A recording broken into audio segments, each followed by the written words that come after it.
এসে আমাদেরকে বারবার সেই ৭১-এই ফিরে যেতে হচ্ছে। ৭১-এর যে পুরনো বিরোধী শক্তি তাদেরকে বারবার তাদেরই মুখোমুখি হতে হচ্ছে এবং আমাদের যে গৌরবের ইতিহাস সেটিকে তারা বারবার ছোট করার চেষ্টা করছেন।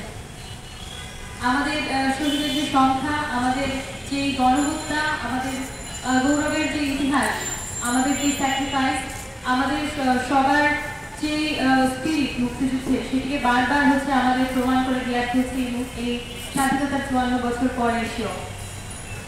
সেই জায়গা থেকে আমাদের পূর্বপুরুষের যে অসমাপ্ত লড়াই সেটির হাল ধরার জন্য আমি কাহিদা আলম মুক্তিযুদ্ধ গণতান্ত্রিক আন্দোলন সম্পাদক পদে প্রার্থী হয়েছি এবং তরুণ প্রজন্মের মাঝে মুক্তিযুদ্ধের যে স্পিরিট, যে গৌরব সেটিকে ছড়িয়ে দিতে চাই, সেটির চর্চা বাড়াতে চাই। এই বিশ্ববিদ্যালয়ে ঐতিহাসিকভাবে এই বিশ্ববিদ্যালয়ের যে অবদান, আমাদের যে কোনো আন্দোলনে, যে কোনো গণতান্ত্রিক আন্দোলনে, আমরা যদি ৫২ সালের ভাষা আন্দোলন থেকে শুরু করি, ১৯৫২ সালের ভাষা আন্দোলনের পরে ৬ দফা আন্দোলন, ৬৯-এর গণ অভ্যুত্থান, শিক্ষা আন্দোলন, এরপর ৭১-এর মুক্তিযুদ্ধ, পরবর্তী সকল স্বৈরাচার বিরোধী আন্দোলনের যে ইতিহাস, সেখানে কিন্তু ঢাকা বিশ্ববিদ্যালয়ের নাম একদমই সামনের দিকে থাকবে।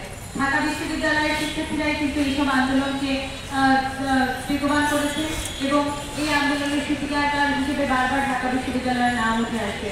এই ঢাকা বিশ্ববিদ্যালয়ের শিক্ষার্থী হিসেবে আমি মনে করছি বাংলাদেশের এই সংকটময় সময়ে ইতিহাসকে ধারণ করার, ইতিহাসকে চলমান রাখার এবং ইতিহাসের যে অবিকৃতি সেটিকে চলমান রাখার একটি দায়িত্ব আমার উপরে এসে পড়ে।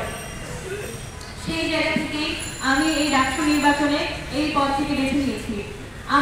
আমার যে অঙ্গীকার থাকবে, আমার যে প্রতিশ্রুতি থাকবে, সেটি হচ্ছে সর্বক্ষেত্রে মুক্তিযোদ্ধাদের এই আত্মত্যাগকে স্মরণ করা এবং আমাদের যে শহীদেরা আছেন সেই শহীদদেরকে সর্বক্ষেত্রে যেন শ্রদ্ধার জায়গায় আমরা রাখতে পারি। আমাদের মুক্তিযোদ্ধাদের লাঞ্ছনার বিরুদ্ধে কথা বলা, আমাদের শহীদের সংখ্যা নিয়ে, আমাদের গৌরবের ইতিহাস নিয়ে সবসময় আমাদের শিরদাঁড়াকে সমুন্নত রাখা। আরো যেটি বলবো সেটি হচ্ছে এই বিশ্ববিদ্যালয়ের প্রতিটি ক্ষেত্র, প্রতিটি জায়গা আসলে মুক্তিযুদ্ধের গণহত্যার ইতিহাসকে ধারণ করে। এই যে বর্তমানে আমি দাঁড়িয়ে আছি, এই জায়গাটিও আমাদের মুক্তিযুদ্ধের একটি অন্যতম গুরুত্বপূর্ণ স্পট। এছাড়া যদি গণহত্যার হিসেব করি, গণহত্যার হিসেবে ঢাকা বিশ্ববিদ্যালয়ে শুধু ২৫ মার্চে যে সংখ্যার মানুষকে আসলে মারা হয়েছে, নিরপরাধ মানুষকে পাকিস্তানি বাহিনী মেরেছে, সেই সংখ্যাটিও আসলে আমাদের, সেই সংখ্যাটি মনে করলেও আমাদের আজকে উঠতে হয়। তাহলে এটি কিভাবে সম্ভব? এটি কোনো মানুষের পক্ষে আসলে নির্বিচারে হত্যা করা শুধুমাত্র একটি জাতিগত পরিচয়ের জন্য অথবা ধর্মীয় পরিচয়ের জন্য, এটি আসলে আমাদেরকে বারবার নাড়া দেয়।